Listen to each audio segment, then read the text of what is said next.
Hola, ¿cómo están? El día de hoy venimos a hablarles sobre Immanuel Kant. Immanuel Kant fue un filósofo alemán, hijo de un modesto guarnicero y fue educado en el pietismo. En 1740 ingresó a la Universidad de Königsberg como estudiante de teología y fue alumno de Martin Knussen, quien lo introdujo a la filosofía racional de Leibniz y Christian Wolff. Él imbuyó asimismo el interés por la ciencia natural, en particular por la mecánica de Newton. En el pensamiento según Kant suele distinguirse un periodo inicial denominado precrítico, caracterizado por su apego a la metafísica racionalista de Wolff y su interés por la física de Newton. En 1770, tras la obtención de la cátedra, se abrió un lapso de 10 años de silencio durante los que acometió la tarea de construir su nueva filosofía crítica, después de que el contacto con el empirismo escéptico de David Hume le permitiera, según sus propias palabras, despertar del sueño dogmático. En 1781 se abrió paso el segundo periodo de la obra kantiana, al parecer finalmente la crítica de la razón pura, en la que trata de fundamentar el conocimiento humano y fijar a sí mismo sus límites. El giro copernicano que pretendía imprimir a la filosofía consistía en concebir el conocimiento como trascendental, es decir, estructurado a partir de una serie de principios a priori impuestos por el sujeto que permiten ordenar la experiencia procedente de los sentidos. Resultado de la intervención del entendimiento humano son los fenómenos, mientras que las cosas en sí es por definición incognoscible. Immanuel Kant se realizó una pregunta fundamental, la cual en sí misma en su crítica es la posibilidad de establecer juicios sintéticos, es decir, que añadan información a diferente de los analíticos y a priori con el valor universal no contingente, cuya posibilidad para las matemáticas y la física alcanzó a demostrar, pero no para la metafísica, pues esa no aplica las estructuras trascendentales de la experiencia, de modo que sus conclusiones quedan sin fundamento. Así, el filósofo puede demostrar a la vez la existencia y la no existencia de Dios, o de la libertad con razones válidas por igual. El sistema fue desarrollado por Kant en su crítica de la razón práctica, donde establece la necesidad de un principio moral a priori, el llamado imperativo categórico derivado de la razón humana en su vertiente práctica. En la moral, el hombre debe actuar como si fuese libre, aunque no sea posible demostrar teóricamente la existencia de esa libertad. El fundamento último de la moral procede de la tendencia humana hacia ella y tiene su origen en el carácter a su vez neumónico del hombre. Para Kant, la ética debe ser una ética formal, una ética universal, racional y que tenga sus principios en deontología o prácticamente del deber. La ética formal defiende que un criterio meramente formal se puede separar o delimitar en conductas buenas o malas. Este criterio consiste en fijarse la posibilidad de universalización de la máxima. Kant distingue entre la forma y la materia de un mandato. La materia es lo mandado, por ejemplo, decir la verdad para el mandato no se debe mentir, y la forma el modo de mandarlo, si se ha de cumplir siempre, algunas veces o nunca. Aquellas máximas de conducta que cumplen el requisito formal de ser universalizables describen una acción buena, y aquellas máximas que no pueden ser universalizables describen una acción mala. Así, por ejemplo, la máxima de conducta según la cual juramos una promesa. Cuando hago una promesa la hago con intención de no cumplirla. Es una máxima que describe como una conducta mala, pues si la universalizamos dejaría de tener sentido proponer y aceptar propuestas. Otras características de la ética formal son lo que se ha llamado el rigorismo kantiano, la defensa de la autonomía de la voluntad en la experiencia moral y la propuesta de los imperativos categóricos como imperativos propiamente morales. El rigorismo kantiano es una consecuencia de la consideración de los mandatos morales como mandatos que se deben cumplir de forma incondicionada o absoluta, es decir, de los mandatos morales consideramos como imperativos categóricos. Con la expresión rigorismo kantiano nos referimos a las dos funciones siguientes. El primero es el deber por el deber.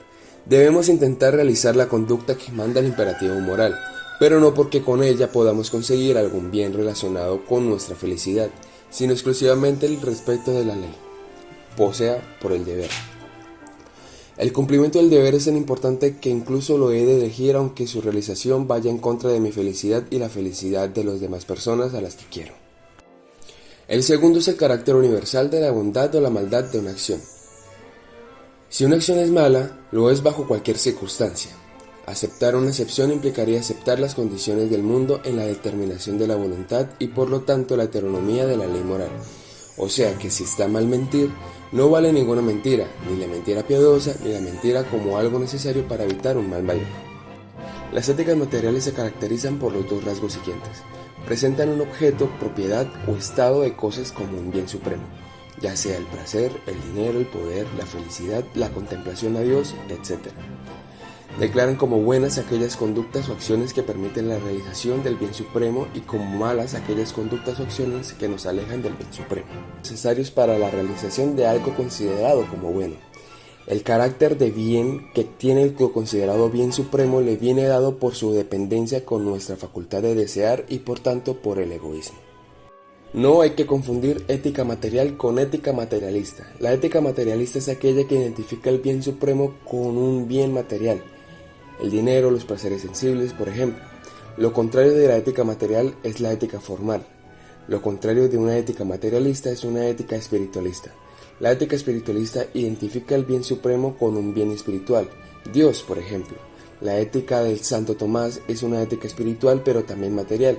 La ética epicúrea, al poner el bien supremo en el placer corporal, esto es ética material y ética materialista.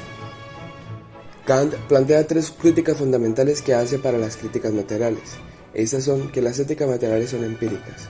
La segunda es que sus preceptos son hipotéticos o condicionales y la tercera que son heterónomas. Las diferencias entre las éticas materiales y las éticas formales es que las éticas materiales consideran que es una tarea de la ética dar contenidos morales, dar materia, o sea, la moral, mientras que las éticas formales atribuyen a la ética únicamente la tarea de demostrar qué forma ha de tener una norma para que la reconozcamos.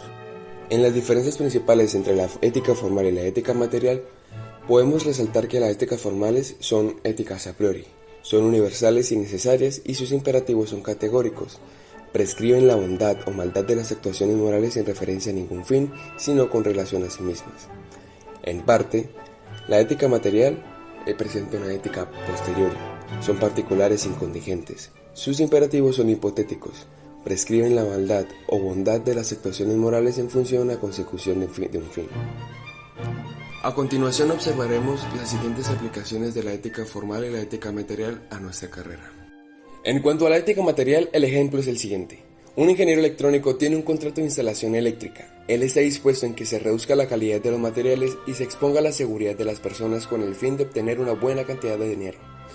Después de haber entregado su trabajo que dejó funcionando en supuestas perfectas condiciones, al cabo de unos días el cliente lo llama para decirle que varios electrodomésticos resultan dañados por un corto eléctrico y también que muere una señora en el momento que se estaba alisando el pelo.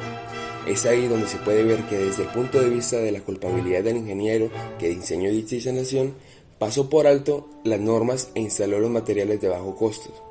Debido a esto su cliente quedó insatisfecho y ocasionó daños. Es ahí donde se ve que el ingeniero electrónico aplica la ética material, ya que va por el objetivo de obtener el dinero sin importar qué. Para el ejemplo de la ética formal retomaremos el ejemplo anterior. Un ingeniero electrónico tiene un contrato de instalación eléctrica. Como tal, él es un buen profesional. Por tanto, prometió entregar una buena instalación de calidad en donde estará de mano con la seguridad de las personas. Después de haber entregado su trabajo, el cliente lo llama felicitándolo porque realizó un buen trabajo, dejando todo funcionando y en perfectas condiciones.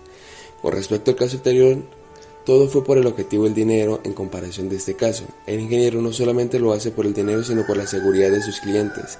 En este caso se aplica la ética formal, ya que no lo hace solamente por un objetivo individual, sino porque también busca que sea viable para los demás. Así que en ese punto ya sabemos identificar la diferencia entre las dos éticas, material y formal, la ética según Kant, quién fue Kant y pues todo el proceso que se realizó para poder llegar a la conclusión de lo que fue o es la ética formal. A partir de ese momento acabamos la exposición, así que muchísimas gracias por la atención prestada y nos vemos en un próximo video.